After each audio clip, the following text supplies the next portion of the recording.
Assalamualaikum warahmatullahi wabarakatuh.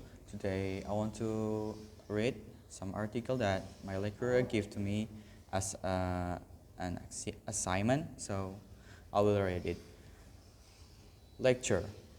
We're going to look very closely at slang today, and in particular, slang in English in the United States. So first we'll look at the meaning of slang, and then we'll look at a number of reasons why people use slang. And then I want to talk a bit about how this slang is created.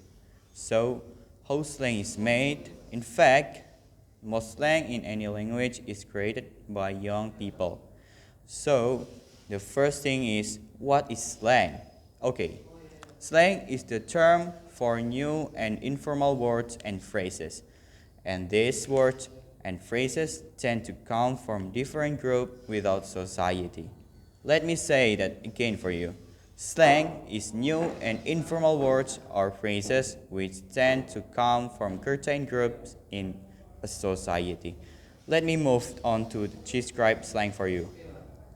Now, in general, we use slang to say something new or to say something old in unusual way. So, a quick example is, well, when people say, I'm pumped up or I'm psyched. Both of these expressions someone may say to mean I'm really excited. Now, slang, as you probably know, can either be playful and funny. You know, it's something you can use for your friends, but on the other hand, it can sometimes be impolite and offensive. So it can have many different effects.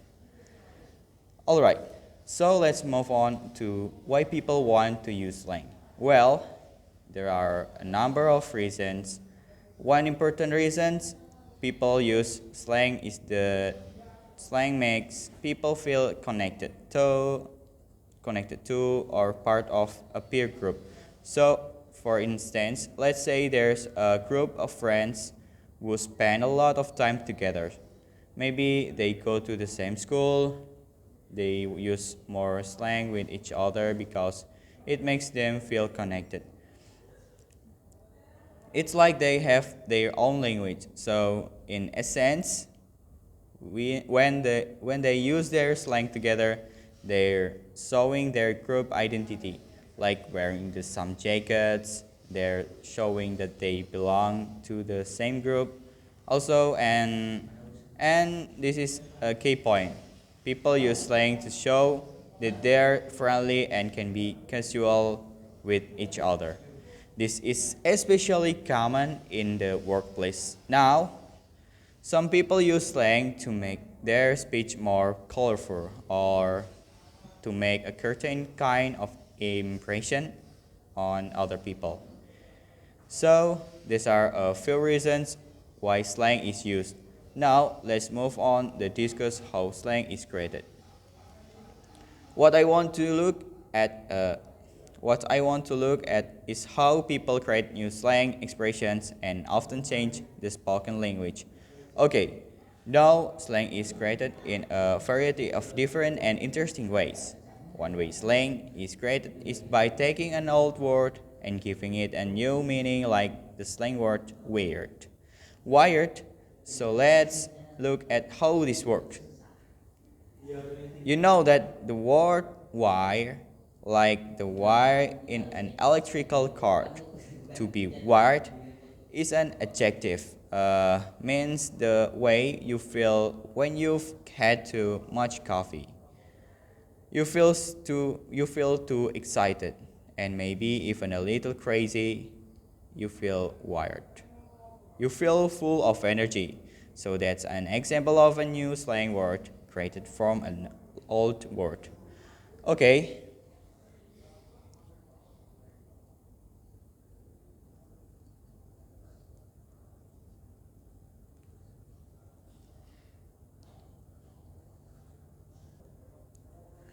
Okay, there's another way that slang is made, and That's by creating a new word, a word that didn't exist before. And the interesting thing here is that this word usually come from subcultures or smaller group from inside a culture. A really good example of creating a new word is the slang word bling bling. This is a slang word that means shiny jewelry. It's a noun. Most people first heard bling bling is in a hip hop song some years ago, and suddenly many young people began using the expression in their regular conversations. So, for example, someone may say, "Look at the bling bling she's wearing." Okay, this is enough for me. Thank you for watching. Wassalamualaikum warahmatullahi wabarakatuh.